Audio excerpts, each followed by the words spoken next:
Hello and welcome back to 1 2 3 classes.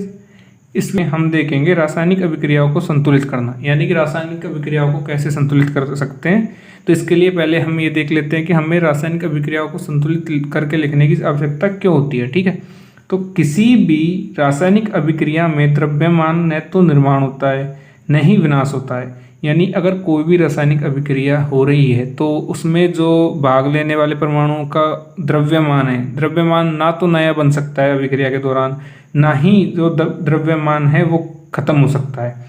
तो अभिकारक को यानी कि जो अभिक्रिया में भाग लेने वाले तत्व हैं उनका और जो हमारा उत्पाद बनता है उसका द्रव्यमान हमेशा बराबर रहता है। तो इसे हम द्रव्यमान संरक्षण का नियम कहते हैं, यानी कि जो भी रासायनिक अभिक्रियाएं होती हैं वो द्रव्यमान संरक्षण के नियम का पालन करती हैं।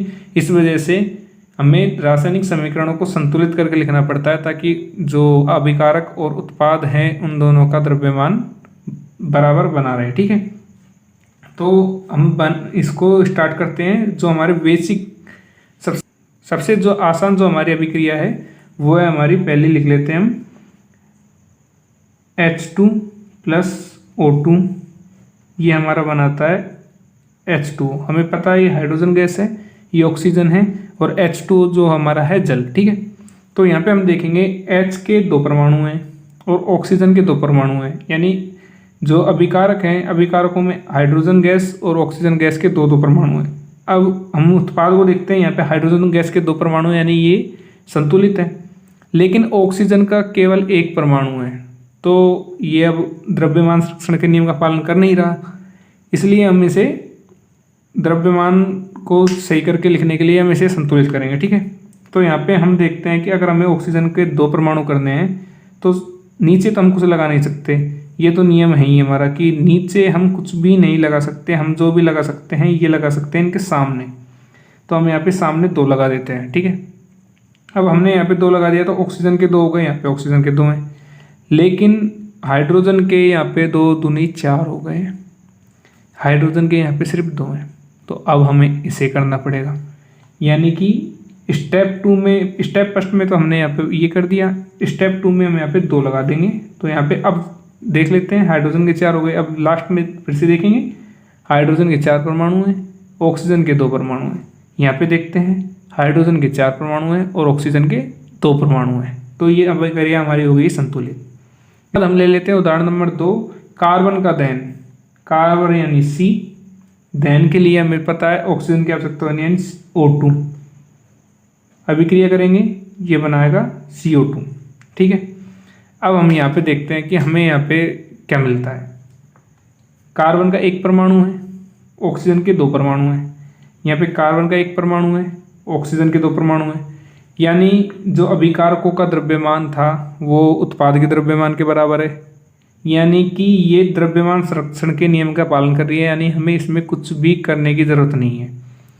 जब अभिक्रिया में अभिकारकों और उत्पाद का परमाणु भार बराबर हो तो हमें उसको संतुलित करने की आवश्यकता नहीं होती, क्योंकि हम कर क्यों रहे थे ताकि द्रव्यमान संरक्षण के नियम का पालन हो सके, लेकिन ये तो पहले से ही नियम का पालन कर रहा है। ठीक है, अब हम उदाहरण ले लेते हैं, अगला ले लेते हैं N2 यानी नाइट्रोजन गैस प्लस H2 यानी हाइड्रोजन गैस, ये दोनों मिल के बनाते हैं NH3 यानी अमोनिया।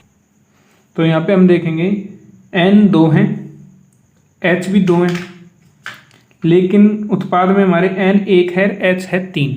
तो सबसे पहले तो हमें N को 2 करना है। ठीक है, तो N को 2 करने के लिए हम यहाँ पे 2 लगा दिया, N 2 हो गए, लेकिन H यहाँ पे हो गए हैं 6। अब यहाँ पे H 2 हैं तो 6 बनाने के लिए हम इसको क्या कर सकते हैं, यहाँ पे 3 लिख देंगे तो ये 3 दूनी 6 हो गए। अब इसको एक बार फिर से देख लेंगे, नाइट्रोजन 2 हैं, नाइट्रोजन 2 हैं, हाइड्रोजन 3 दूनी 6 हैं, तो यहाँ पे भी 6 हैं। इसके बाद हम अपना नेक्स्ट उदाहरण ले लेते हैं, चौथा। वो क्या है, सोडियम यानी Na प्लस क्लोरीन यानी Cl2। ठीक है, ये मिलके बनाते हैं क्या, NaCl। ठीक, अब हम इसको देख लेंगे, N का 1 परमाणु है, Na का 1 परमाणु है, Cl के 2 परमाणु हैं, यहाँ पे Na एक है लेकिन Cl भी एक ही रह गया, यहाँ पे Cl 2 है, इस Cl को हमें 2 बनाना पड़ेगा। 2 बनाने के लिए यहाँ पे 2 लगाया। अब यहाँ पे Cl 2 हो गए, Cl यहाँ पे 2 है, लेकिन यहाँ पे Na फिर से बढ़ गए, यानी Na का मान 2 हो गया। तो यहाँ पे हम क्या करेंगे, यहाँ हम 2 लगा देंगे। Na के भी 2 हो गए, Cl के 2 हो गए, यहाँ पे Na के 2 हैं और Cl के भी 2 ही हैं। ठीक,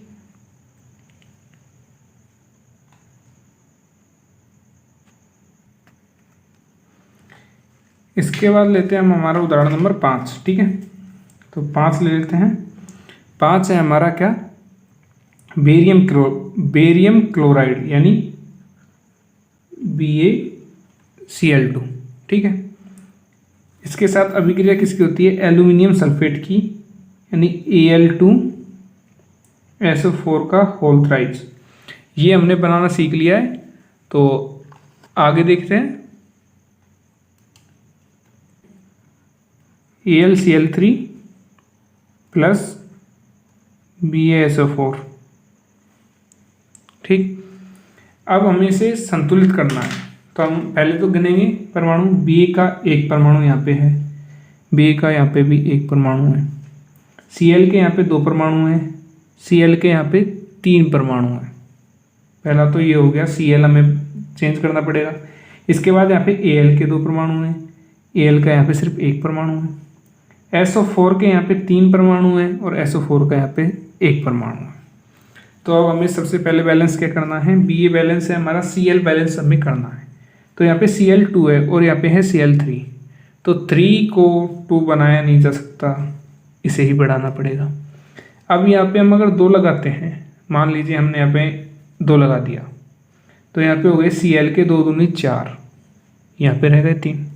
नहीं बेटी बात,